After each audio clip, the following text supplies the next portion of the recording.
Okay, let's go.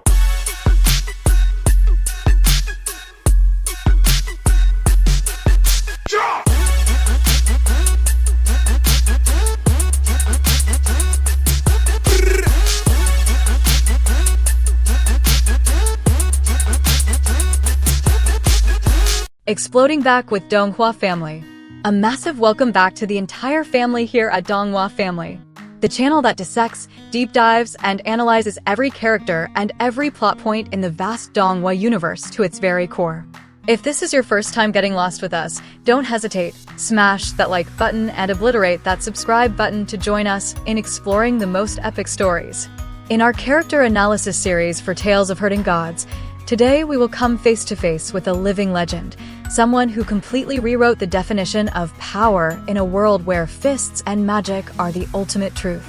Yes, it's none other than the Saintess of the Heavenly Devil cult, Yunxiang. A word of warning, skipping this video might be your biggest regret in the world of Donghua. On the surface, she is a pure white lotus, a maiden so innocent it makes you want to protect her. But don't let that appearance fool you. Hidden behind those clear eyes is a strategic mind that can overturn the universe and a terrifying ambition that could make the gods themselves tremble. Join Donghua family as we pull back the curtain of secrets on the Saintess, who used her abacus and financial schemes to confront and choke out the mighty celestial heavens. The innocent Saintess and the dream of slaughtering the cult master. Yunxiang was born with a golden spoon in the Sea clan, the family that holds the economic lifeblood of the entire Heavenly Devil cult. Destiny had already decreed that she would become the Saintess, a position of absolute power second only to the cult master. When she first met Mu, even a sly fox like the shepherd was deceived by her harmless appearance, mistaking her for Granny C, an old demoness disguised as a young girl, playing tricks. In terms of cultivation, she is no decorative vase. She is a peerless genius, the one who honorably defeated the Buddhist son of the Buddhist sect in a fiery confrontation, reclaiming glory for the Director's College. The junior patriarch, a man with eyes that could see through the mortal world, once had to bitterly admit, if he had met her before Mu, the title of junior cult master would have undoubtedly been hers.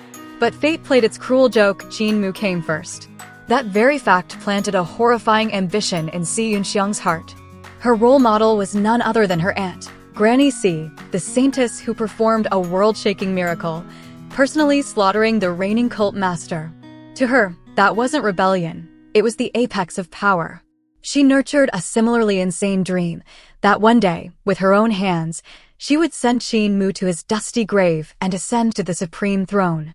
Every time Mu went on a mission, facing life-and-death situations, she didn't pray for his safety, but cursed him to die a miserable death in the wilderness. Then, she would be hailed by the heroes as the new cult master. A beautiful dream, yet so cruel and distant.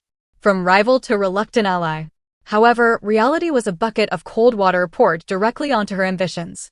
Through numerous life-and-death trials, especially during the hunt by Long Qiaonan, Yunxiang had to face a brutal truth that felt like a knife stabbing straight into her pride. The gap between her and Mu was an unbridgeable chasm.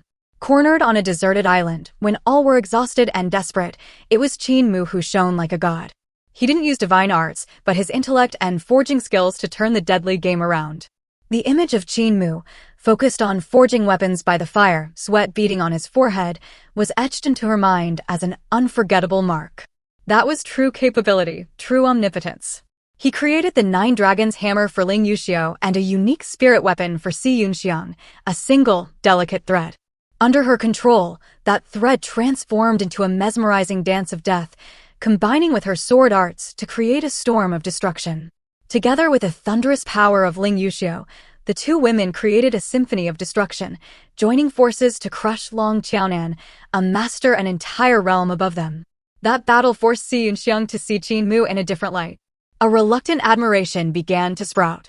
Though she remained cold on the surface, she had quietly accepted this, expert in destruction, cult master.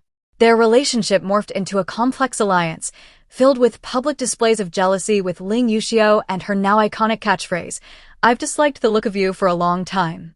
The true battlefield, where the abacus replaces the sword. Realizing she could never surpass Mu on the path of martial arts, Yunxiang didn't fall into despair. Instead, Her genius mind opened up an entirely new battlefield, a place where even Qin Mu had to bow his head in defeat. She decided, if she couldn't be the strongest, she would become the one who chokes the lifeline of the strongest. Her battlefield wasn't a Mortal Kombat arena, it was the ruthless market. Her economic talent wasn't a gift, it was a type of divine power. She traded and schemed so brilliantly that even the great cult master Qin Mu was often left grimacing, unable to even cry.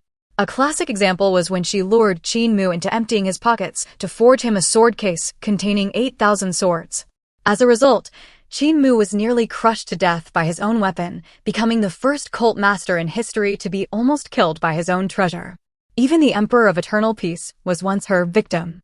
She skillfully exaggerated a threat, tricking the emperor into draining the national treasury to build divine weapons, leaving the entire palace to eat porridge and the emperor himself on the verge of pawning his own dragon robe for meal money. Architect of an empire, bringing down the heavens with economics.